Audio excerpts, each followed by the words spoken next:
You won't believe what my own daughter told me after I lost everything. After years of sacrifice, raising her on my own, and giving her everything I had, I stood on her front porch with nowhere else to go, only to be told I ruined her aesthetic. That was the moment everything changed. And if she thought I'd go away quietly, she never really knew the woman who raised her. Subscribe if you believe in second chances, and let me know in the comments where you're watching from. I never imagined I'd end up on my daughter's doorstep with a suitcase in one hand and ashes in the other. The smoke still clung to my clothes, stubborn as regret. My home had burned to the ground the night before. Every photo, every memory, every part of my life reduced to soot and silence. And in the wake of that silence, I found myself standing in front of the woman I gave everything to, hoping, praying, needing something I hadn't asked for in decades. Her house was spotless, one of those new builds. Stone facade, tall black door, potted plants arranged just so. It looked like a catalog cover. The porch light bathed her in a golden halo as she opened the door, wearing a white cardigan over a silk blouse, not a hair out of place. She didn't ask why I was there, didn't look at the suitcase or the soot on my coat. She didn't even flinch. She just looked me over like I was a mismatched cushion on her beige couch. And then she said it. "You can't stay here, Mom. You ruin the aesthetic." I don't remember what I said after that. I think I nodded. Maybe I mumbled something. But I do remember the way the door closed. Soft, final, like the punctuation at the end of a long, cruel sentence. That sound stuck with me all night. I ended up at the Oakview Inn off I. $28 a night. Smelled like wet carpet and mildew, but it had a bed and a lamp and a mirror too cracked to reflect me properly. Maybe that was a mercy. I sat on the edge of the bed, staring at the phone in my lap. I wanted to call someone, but I didn't have anyone to call. I raised Emily alone. Her father left when she was 10, left me with a mortgage, a daughter, and a broken-down Buick that wouldn't start in the rain. I worked days at the diner and nights sewing for a tailor shop just to make rent. I never remarried, never had the time, never wanted to bring another man into my daughter's life unless I was sure he'd stay. And none ever did. Emily got straight A's, went to college on a scholarship. She became a nutritionist, married a plastic surgeon, and moved to Charleston. I watched her climb the ladder of perfection. New car, new house, new friends. I was proud. But with every step she took toward her new life, it felt like she was stepping further away from me. Still, I never imagined she'd lock me out when I had nowhere else to go. At the motel, I cried quietly, so no one in the next room would hear. I'm not a crier. Not even when I lost my job not even when I buried my sister without a single family member beside me.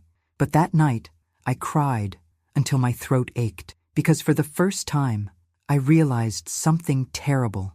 I had become inconvenient, an eyesore, a stain on the canvas of her carefully curated life. The next morning, I took a long walk. I didn't know where I was going, but my feet led me to an old neighborhood, Oakwood Terrace, where I'd raised Emily in a 2-bedroom clapboard house with a chain-link fence and a backyard full of dandelions. I hadn't been back in years. That's where I saw Velma. She was sitting on her porch, shelling peas into a big metal bowl like she used to when we were younger. She squinted at me, then let out a laugh so loud it made the birds scatter. "Maggie Walker," she said, hopping off her rocker like she hadn't aged a day. "You look like you've seen a ghost." I didn't tell her everything right away. Just enough that I was staying at the Oakview, that I needed some air, that I was figuring things out. Velma's eyes were sharp, and she didn't buy it. "You're not figuring things out, sugar. You're trying not to fall apart." We sat for hours, talked about old times, about our daughters, about the years that had run off like wild horses. And then, like always, Velma cut through my silence with a single sentence. "You still got fight in you, Maggie. You just forgot how to throw a punch." I didn't sleep that night. I lay in that motel bed and thought about everything I'd done for Emily, the years I gave up for her, the way I'd put her first every single day of her life. And now I wasn't even good enough to sit on her damn couch. At a.m., I got up and opened the little black notebook I kept in my purse, the one where I wrote every penny I'd ever saved, the one with all the numbers I never told anyone about. Stocks, old CDs, sewing money, I added it all up. I had just enough. Not enough for revenge, but enough for something better. 2 weeks later, I found the house. Big white columns, wraparound porch, views of the marsh. It was listed as a Southern belle's dream. Emily had once circled a picture of a similar house in a magazine when she was, and said, "One day, I'm going to live there." I bought it in cash. And then I took a picture of it. Fresh white paint, manicured lawn, a red for sale sign in front. I texted it to her with no caption, just the image. It took less than 5 minutes for her to call. "Mom?" Her voice was tight. "Why did you send me a picture of that house?" "Because I bought it," I said. She was silent. "It's yours," I added. "Or it could be, but I'm thinking of selling it." Her voice trembled. Why would you do that?" "Because, sweetheart," I said, as calm as I'd ever been in my life, "it fits your aesthetic." I hung up before she could answer, and for the first time in years, I smiled. But what I didn't know then, what I couldn't know, is that this wasn't just about a house. This was the beginning of something much bigger, something that would break us and maybe put us back together, eventually. But first, there were secrets to be unearthed, and I was about to discover that Emily wasn't the only one who'd been hiding things all these years. She didn't call again that night. I half expected her to. Maybe to scream, maybe to cry, maybe to tell me I was being dramatic. But silence settled in like fog around a cemetery, thick, cold, and full of the things people don't say. I stayed another night at the Oakview Inn, though the mattress felt harder now, and the hum of the vending machine outside my door was louder than I remembered. I stared at the ceiling and let the stillness stretch. I wasn't rushing this. For once, I was the one in control. The next morning, I went back to the house, the one I bought. It sat on a hill, proud and wide, with a porch that begged for Sunday morning coffee and gossip. I walked through it room by room. The hardwood floors creaked under my steps like they were remembering their past. The air smelled of lemon polish and something older, deeper, like history waiting to be rewritten. The dining room had a crystal chandelier that caught the morning light and fractured it into tiny rainbows on the walls. I imagined Emily sitting at the head of the table, wine in hand, trying to impress her guests. I wondered if she'd ever see it as more than a photo on her phone. And then she showed up. I was in the sunroom, sipping cold coffee from a paper cup, when I heard the tires crunch on the gravel driveway. I didn't move, just waited. After a minute or two, I heard the front door open. She'd used the key I sent in the mail 2 days ago, wrapped in a velvet pouch. "Mama?" Her voice was soft, unsure. I stayed silent. She found me eventually, her heels clicking across the wooden floor like gunshots.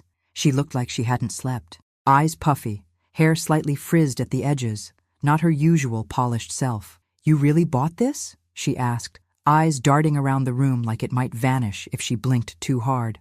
I nodded. "Why?" I leaned back in the wicker chair. "Because you said I ruined your aesthetic. I figured I'd find one that suited you better." Her face crumpled for a moment, just a flicker. Then the wall went back up. She straightened her shoulders. "This isn't funny, Mom. I'm not laughing. You sent me a picture of a house you knew I'd love, and then put a for sale sign on it? I thought you liked signs." She blinked. "Is this revenge?" "No," I said. "It's a mirror." We sat in silence for a long time. Finally, she whispered, "You don't understand how things are now. My world, it's curated, structured. Everything has a place, a look, a standard. And I don't fit in that?" She swallowed. "You're unpredictable. You say things. You don't think about how it sounds, and you don't try to blend in." I stared at her. "I didn't raise you to blend in. I raised you to stand tall." She looked away. "Is that why you've been rewriting things?" I asked, voice low. Her head snapped back toward me. "What are you talking about? You told people your father left and never looked back. But that's not the truth, is it?" Her mouth parted slightly, but no words came. I stood up, walked over to a drawer I'd filled earlier with the contents of a dusty box from my old house. I pulled out an envelope, worn, bent at the corners, and handed it to her. She hesitated, then took it. Her fingers trembled as she unfolded the letter. It was from her father, dated 8 years after he left. He'd tried to come back, begged for forgiveness, said he'd found God, found purpose, found the strength to be a better man, said he'd visited twice but wasn't allowed through the door. Her lips moved as she read. Then her knees gave out, and she sank onto the couch. I told him to leave," she whispered, more to herself than to me. "He called. I answered. He said he wanted to see us. I told him we didn't need him. I was 16. I thought I was protecting you.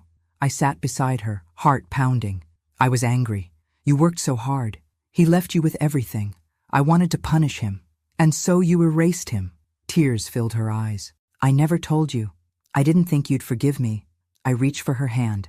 She flinched at first, but then let me hold it. There's more than one way to ruin a home, Emily, I said quietly.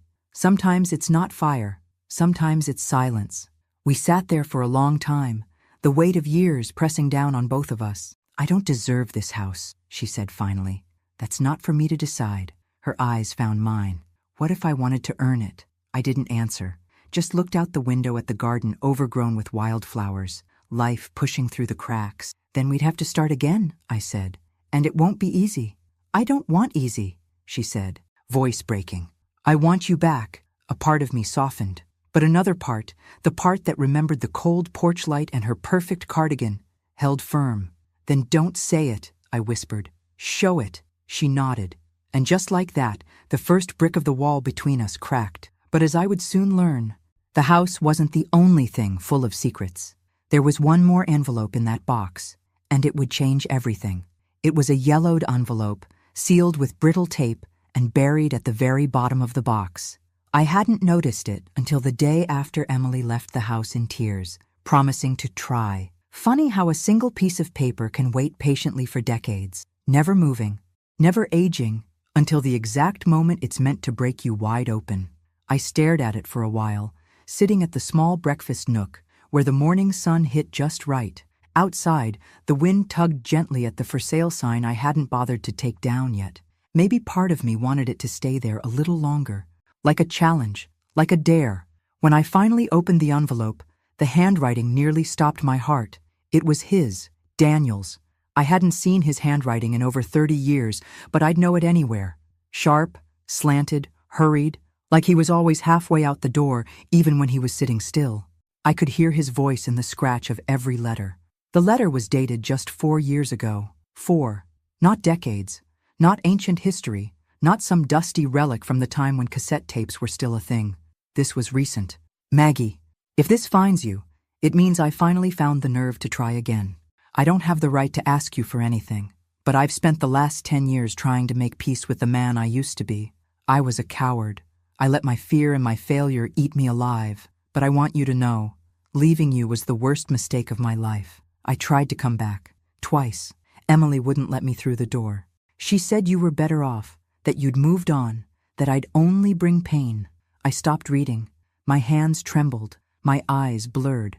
I could still see her, 16, sharp-tongued, brittle with pride. She'd always been protective, even as a child, fiercely loyal to me and furious with the world for making her grow up too soon. But this? She'd kept this from me. For years. I pressed the letter to my chest and rocked slightly in the chair. There was a pain in me I couldn't name. Not betrayal exactly. More like grief given a second life. When I finished the letter, I learned that Daniel had remarried once. Briefly. No children. His wife had died of cancer, and afterward he'd moved to Tennessee, lived simply, worked at a used bookstore, wrote letters he never sent. The last line undid me. If I don't get to see you again in this life, know that I never stopped loving you, and I never stopped hoping for one more chance. I had to find him. I didn't know why. Not exactly. Closure, maybe. Or the need to look him in the eye and decide, once and for all, if there was anything left between us. Velma was the first to notice something had shifted. You've got that old fire in your eyes again, she said, leaning over the fence between her porch and mine, a cigarette dangling from her fingers. You going somewhere? Tennessee, I said, folding laundry on the porch. Maybe for a few days, maybe longer. She raised an eyebrow. That where the bones are buried? I smiled, barely. No, but maybe it's where I left part of myself. 3 days later, I drove west. I hadn't been on a road trip alone in decades. I kept the windows down and the radio low. I passed through towns with names I couldn't pronounce and diners that served coffee so strong it could wake the dead. By the time I got to the address in the letter, a little one-story home with faded blue shutters, it was dusk. There was a for rent sign out front. My stomach dropped. I knocked anyway. A thin woman in her 40s opened the door. She looked confused when I asked for Daniel Walker. He passed away last spring, she said softly. I'm the landlord now. It was like the ground disappeared beneath me. He died? She nodded. Pancreatic cancer. It was fast. Didn't even make it 3 months after diagnosis. I couldn't breathe. I didn't cry. I just stood there, numb. Then the woman said, "Are you Maggie?" I blinked. Yes, she smiled, warm and kind. He talked about you, all the time. Said you were the one that got away. He left something for you. She led me inside. The house smelled like old books and lemon oil. On a shelf near the window was a small box, wooden, carved with tiny birds. Inside were photos of me and Emily from years ago, a pressed flower from our wedding, and another letter. This one was shorter. You were my lighthouse, even when I drifted. I hope you found happiness. I hope you knew deep down that I always loved you. And if there's still a chance, wherever I am, I'll be waiting. I don't remember the drive back, only that the sun was rising by the time I reached Charleston again. I pulled into the driveway of the house and sat for a long time. Emily's car was already there. She was sitting on the porch steps, knees pulled to her chest, makeup streaked down her face. When I got out, she stood but didn't speak. I walked up slowly, the letter from Daniel still in my coat pocket. I didn't hand it to her. Not yet. I know, she said, before I could open my mouth. I know about the letter. I know you know. I nodded. Why, Emily? I thought I was protecting you, she whispered. I thought he didn't deserve you. I was wrong. I know that now. I searched her face, really looked, and for the first time in years, I saw the little girl who used to curl up beside me when the power went out, the one who believed I could fix anything. I forgave him, I said. She choked out a sob. Can you forgive me? I didn't answer. Not yet, because forgiveness, real forgiveness, isn't a lightning bolt. It's a slow rain. It takes time. And I needed her to feel it, earn it, carry it like I carried her. The truth was out now, but the story was far from over, because redemption isn't given, it's built. And I had an idea of how we could start. It started with paint, not expensive wallpaper, not marble countertops, just paint. White, soft yellow, lavender in the bedrooms, warm, welcoming colors. Emily rolled the first coat on the living room wall herself, hair tied up in a knot, sleeves rolled back. Her designer nails were chipped by the end of the first day, and she didn't even notice. She was trying. I could feel it in the way she moved around the house, not as its new owner, but as someone relearning what it meant to belong somewhere. The mansion, once a symbol of perfection and pretense, began to breathe like a living thing. The curtains came down. The gleaming Art Deco chandeliers were swapped for soft Edison bulbs. She even let Velma choose the kitchen tile. Lord help her. We worked side by side, me, Velma, a few old friends from the neighborhood who hadn't seen Emily since she wore braces. They all came back, not for her name, but for what the house was becoming. Not a home, a haven. We named it Rose Harbor, a transitional residence for older women cast aside by family, abandoned by partners, or simply left behind by the world. Women like me, like Velma, like so many who had nowhere to go when life decided they were no longer useful. It was Emily's idea. I want to fix what I broke, she told me one night, as we painted the porch swing a deep teal. Not just between us. I want to be someone who makes space for women like you, women like us. I didn't say much. I just kept painting. But something in me softened. A knot inside my chest slowly came undone. 3 months later, the house opened its doors. We held a gathering on the front lawn. Nothing fancy. Plastic chairs, lemonade, peach cobbler, a band made up of high school kids from down the street. I wore the same navy dress I'd worn to Emily's graduation. It still fit. Emily stood on the porch and addressed the crowd. My mother built me a life when she had nothing, she said, voice shaking. I turned my back on her when all she asked for was a place to sleep. I was cruel.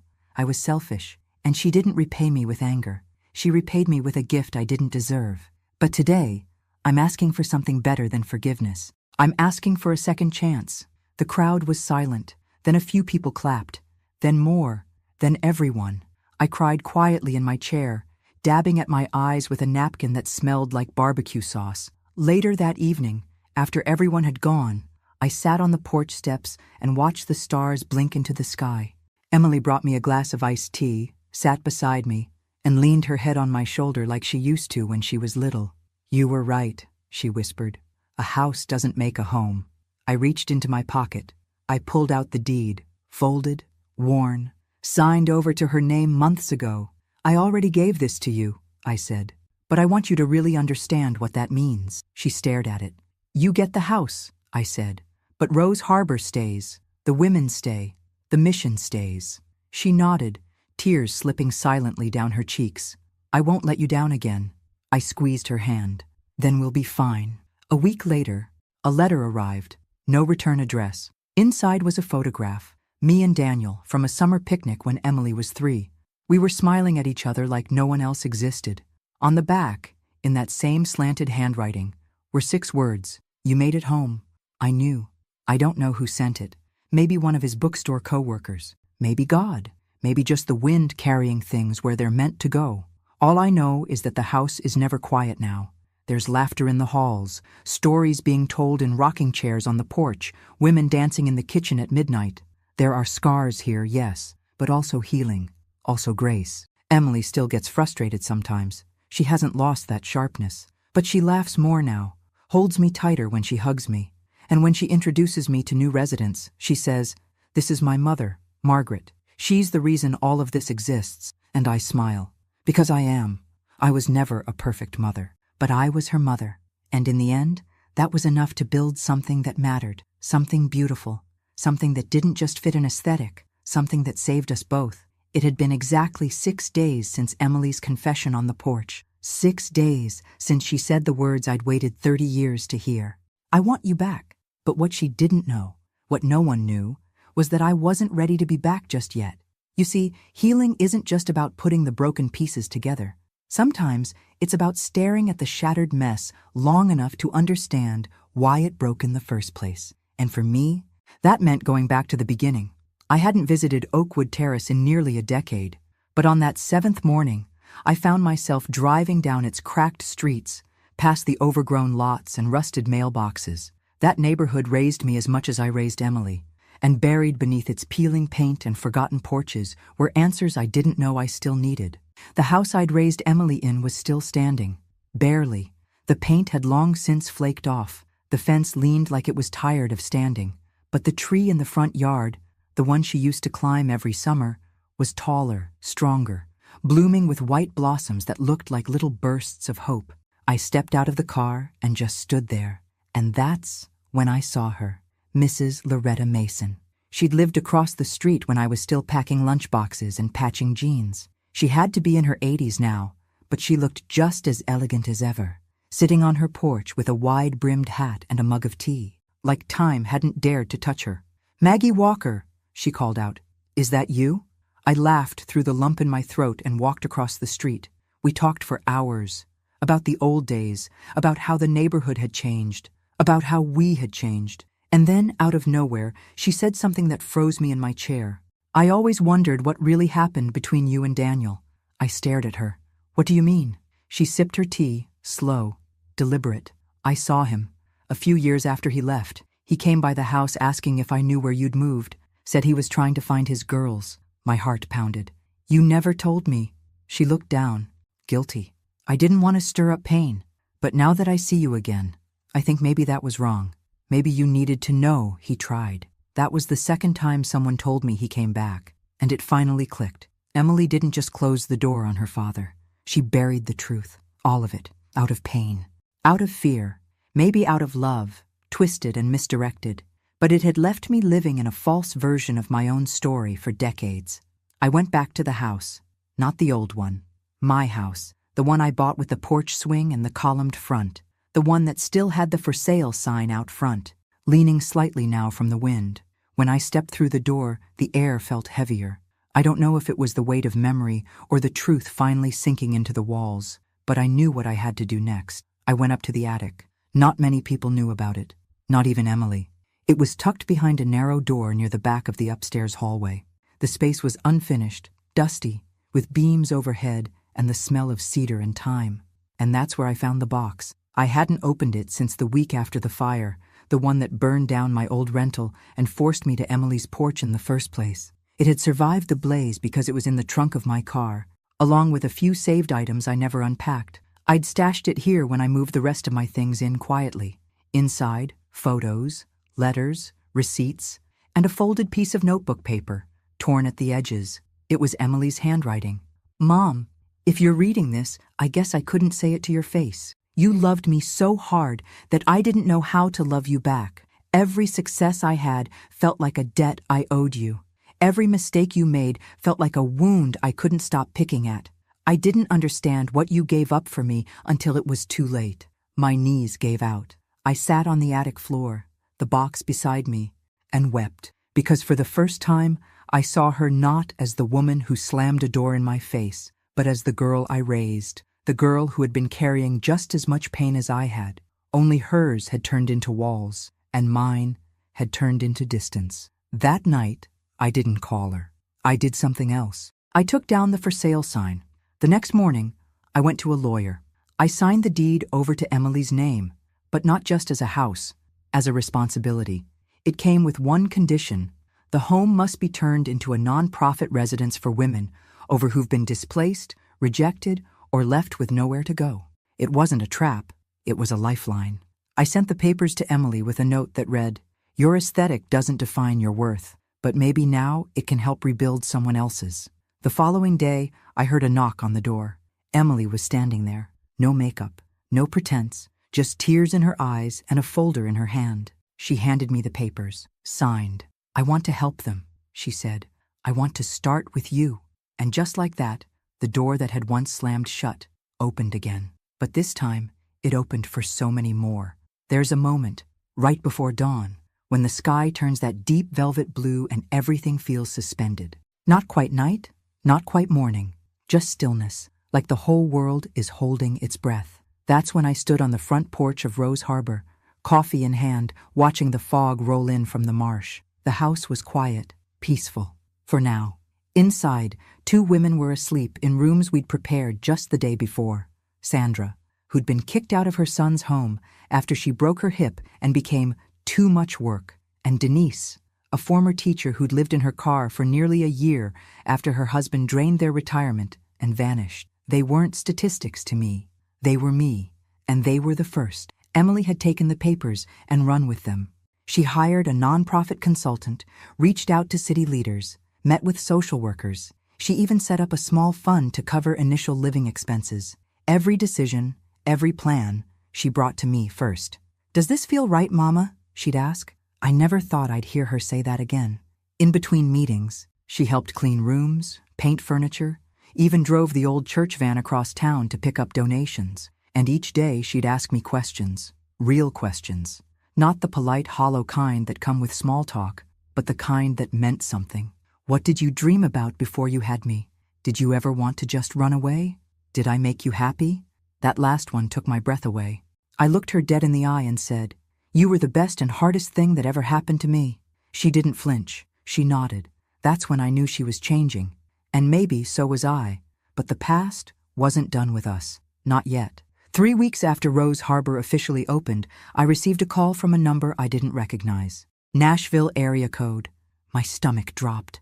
The voice on the other end was soft, shaky. "Is this Margaret Walker?" "Yes. I'm so sorry to call like this. I'm Daniel's nurse. I cared for him before he passed. He asked me to reach out if we ever found your number." I sat down slowly, heart pounding. "Heart. He spoke about you every day," she said. "But there's something else. He left something behind for you. Something private." 2 days later, a package arrived at Rose Harbor. Small, wrapped in brown paper.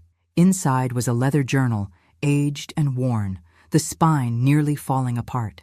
On the first page, in bold, familiar script, "To the woman who carried me in her heart, even when I was too lost to return."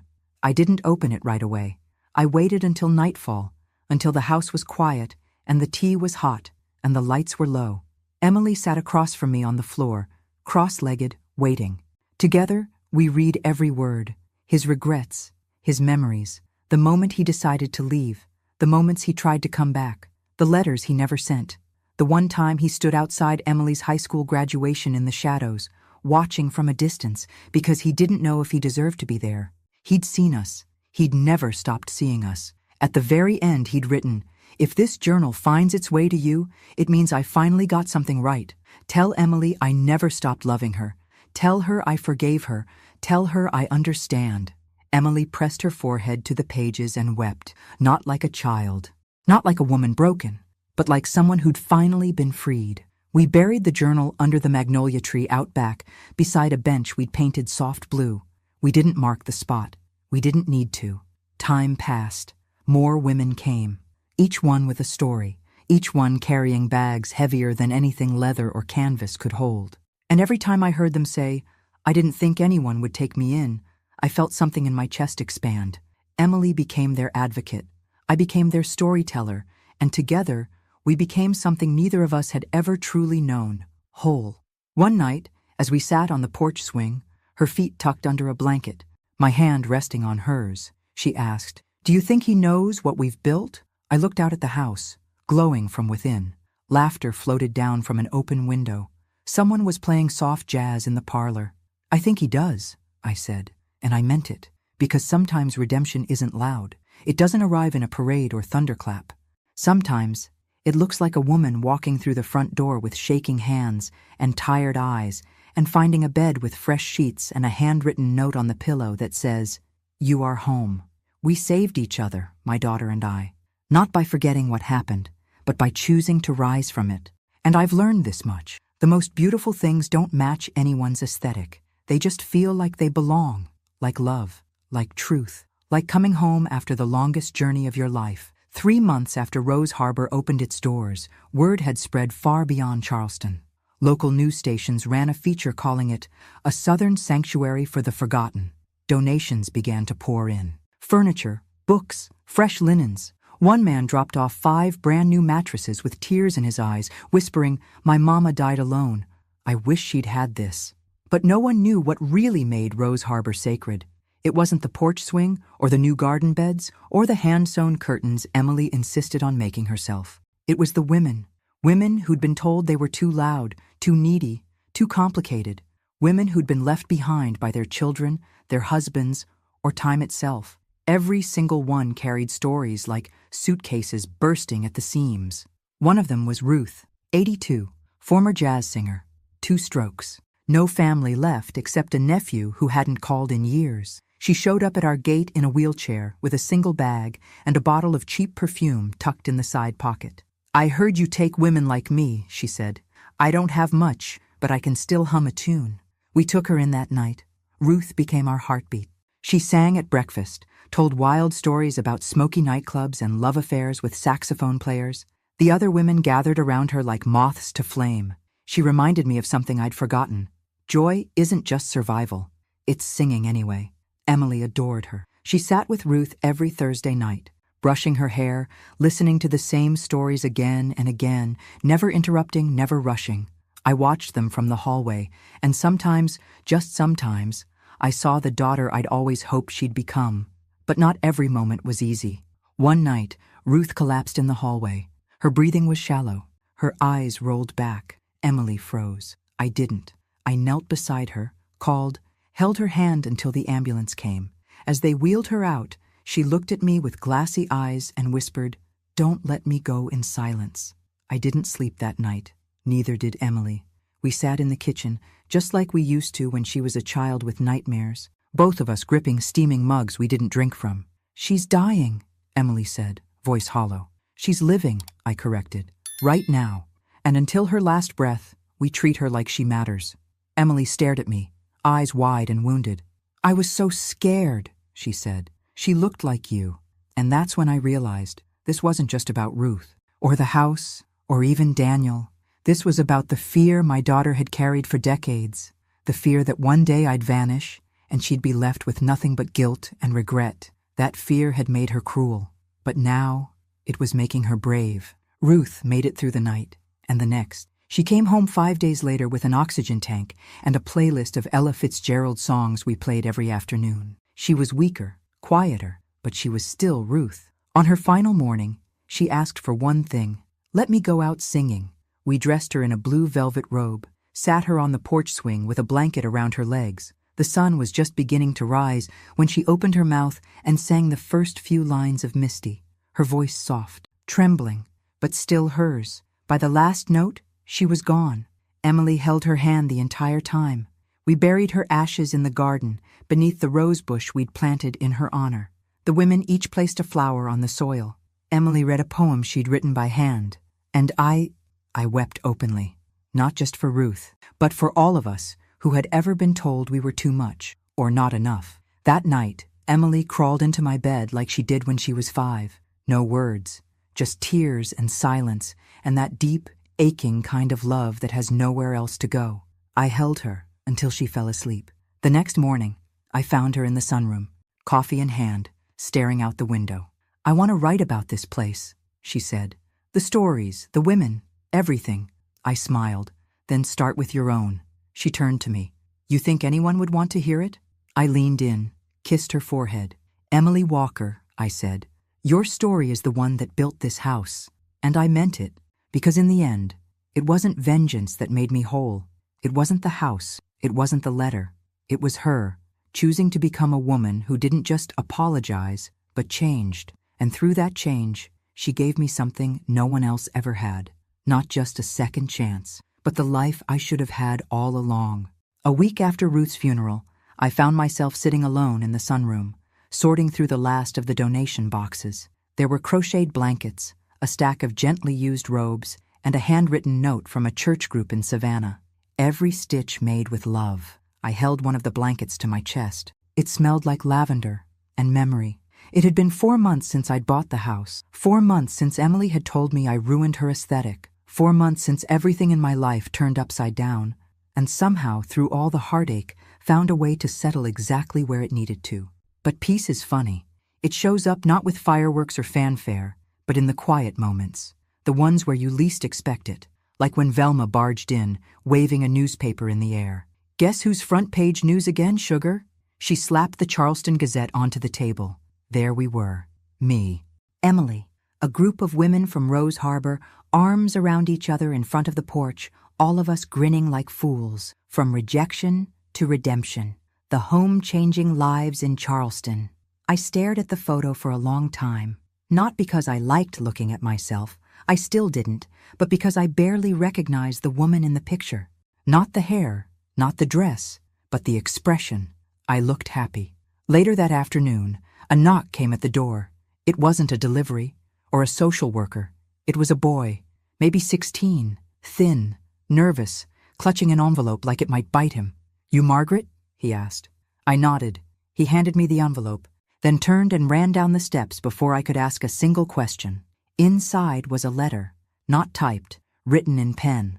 Careful script. "Mrs. Walker, you don't know me, but I knew your husband. Daniel worked with my mother at the bookstore. He used to talk about you, a lot, said you were the strongest woman he ever met. He gave me this letter months before he passed, told me to deliver it when the time felt right. I didn't understand what he meant until I saw the news article about Rose Harbor. Now I know. I hope this gives you peace." I sat down slowly. My fingers trembled as I unfolded the paper. Daniel's handwriting was messier this time. Weaker, but it was his. "Maggie, if you're reading this, it means someone braver than me brought it to you. I wish I could have sat beside you, held your hand and said these words out loud. But life rarely gives us the endings we want, only the ones we make. I know what I did. I know what I left behind. And I know I didn't deserve your forgiveness, but you loved me anyway. I see that now, in this house, in what you're building.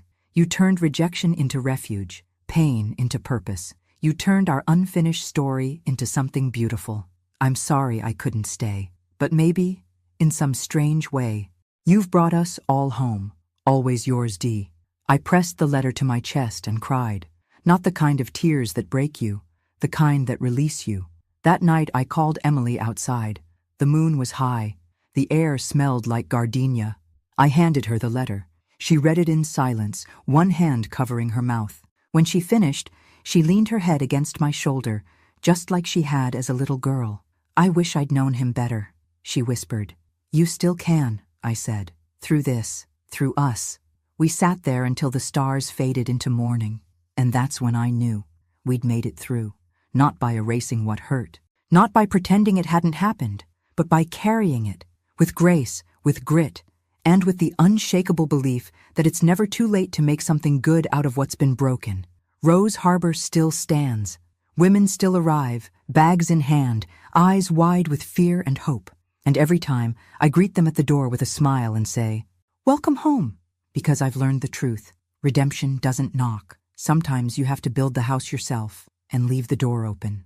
It was a Wednesday when the last box was unpacked in the library, a room we never thought we'd fill, now overflowing with donated books, mismatched reading chairs, a grandfather clock that ticked a little offbeat, and sunlight that poured through the windows like grace itself. I ran my fingers along the spines. Romance novels, self-help, old cookbooks, a first edition of To Kill a Mockingbird with someone's name scribbled inside, Gloria. I smiled, thinking how stories survive us. Emily came in behind me, holding a steaming mug of chamomile tea and a folder under her arm. Her face was flushed, glowing in a way that had nothing to do with makeup and everything to do with meaning. She handed me the folder. Inside were the final approval documents from the state. Rose Harbor, Inc., Certified Transitional Living Nonprofit. "It's official now," she said, biting her lip to keep it together. "We're real." I took the papers in hand and nodded slowly. "You were always real," I whispered. "You just had to remember." We spent the afternoon hanging photos in the hallway, portraits of the women who'd stayed with us, each framed with their names etched below, not just to honor them, to see them as people, as stories, as proof that second chances can grow roots. Velma joined us with a tray of lemon bars and sass. "Y'all gonna cry every time someone hangs a picture?" she teased. "Probably," I said, grinning. "Good," she nodded. "Means you haven't turned into stone statues just yet." Later that evening, I stood in front of the mirror in my bedroom, not fixing my hair, not adjusting my clothes, just looking, really looking. And for the first time in decades, I didn't see a woman who had been left, rejected, or forgotten. I saw someone whole. That's when I remembered something from long ago. A list I'd written in the back of my old journal. A list titled, "When I Have a Home Again." I dug through the drawers until I found it. The paper was brittle, the ink faded, but the words were still there. A porch swing that creaks, a kitchen full of noise, laughter in the halls, music at night, peace in my bones, a daughter who sees me. I'd checked every box. I folded the list carefully, pressed it between two books on the shelf, and walked back into the hallway. That's when I saw her, Emily, standing by the front door, hands tucked in the pockets of her sweater, watching the evening settle in through the glass. When she turned around, there were tears in her eyes, again, but this time they were soft, grateful. She reached for my hand, held it like it was something sacred. "I found something today," she said quietly. She led me to the office and handed me an envelope, a new one, unopened, postmarked from Tennessee. No return address. Inside was a black and white photo. Daniel, me, Emily, no more than 3. On his shoulders, all of us laughing. On the back, scribbled in blocky handwriting, "She turned out just fine." No signature. No explanation. Just one final whisper from the universe. And I smiled. Not because it made sense, but because it didn't have to. Life never wraps up in neat little bows. It twists, it unravels, it bends in ways we never see coming. But if we're lucky, if we're brave, it gives us chances to heal what we thought was lost forever. That night, we lit candles in the window, not for the dead, but for the living, for every woman still on the road, still searching, still hoping. The porch was full of voices, laughter, hands holding hands under warm throws. Someone played guitar softly. The scent of cornbread and cinnamon drifted through the air. And I thought, this is the ending I never knew I wanted, but it's the one I earned. Not through perfection, through resilience, through truth, through love that refused to give up, even when it was told it didn't belong. Emily looked at me and said, "Mama, you built this." I shook my head. "We built this, and that's how you reclaim your story. Not by erasing the pain, but by filling the silence it left behind with voices that say, you still matter. You are not alone. You are home." The fall air was crisp the morning I found the letter tucked beneath my porch pillow. I almost missed it. I had come out early before sunrise, wrapped in my old flannel robe, ready to sip coffee and listen to the creak of the porch swing like I did every morning now. But when I leaned back, I felt something crinkle underneath me. A plain envelope. No stamp, no name. Just one word on the front. Margaret. I stared at it for a long time. Emily was inside, still asleep. The house was quiet except for the distant hum of birds waking up and the occasional whistle of a car passing down the hill. The rest of the women were asleep too. A calm had settled over Rose Harbor, one of those rare golden mornings where everything feels suspended in grace. I opened the envelope with steady hands. Inside was a single sheet of paper, typed, formal, and then I saw the header, the law office of Franklin and Maynard. At first, my heart sank. I thought maybe there was unfinished business from Daniel, or worse, some dispute over the house, the nonprofit, a tangle of legal red tape I hadn't seen coming. But no, it wasn't bad news. It was a gift. The letter explained that Daniel's small estate, mostly made up of a pension, a few royalties from a book project, and a modest life insurance policy, had named me the primary beneficiary. There was more. He had designated a percent, to be transferred directly to Rose Harbor under a special clause, for the continuation of the love that was never lost, only misplaced. I pressed my hand to my mouth and wept right there on the porch swing. The letter clutched to my chest. He hadn't forgotten. He'd prepared. In his own quiet way, Daniel had come home too. Later that day, I told Emily. She didn't say a word, just wrapped her arms around me so tightly I thought my ribs would crack. She whispered, "He never stopped trying to fix it, did he?" "No," I said. "And neither did you." With the inheritance, we expanded Rose Harbor, added 2 more bedrooms, a new communal kitchen, a small writing room overlooking the marsh, Emily's idea. We called it Daniel's room, not because of guilt, because of hope. Word traveled fast. Within weeks, we had interviews lined up, more funding. Even a woman from the New York Times called. Emily handled it all with grace. I watched her on the phone, clipboard in one hand, glasses perched on her nose. My daughter. No longer a woman trapped in pride and perfection. Now she led with purpose. One night, we hosted a candlelight dinner. All the women, staff, friends from town, even Velma put on lipstick. As we sat around the table, passing bowls of mashed potatoes and cornbread, someone asked, "What do you call this place, really? A shelter? A home?" I smiled and looked at Emily, and she answered, "This," she said, "is a beginning." Everyone went quiet, because it was true. Rose Harbor wasn't just a house. It was the start of 100 second chances. Mine, Emily's, Ruth's, Daniel's, and maybe yours too. So if you're reading this, or listening, or sitting in your own silence, wondering if anyone would ever open the door for you again, I want you to know something.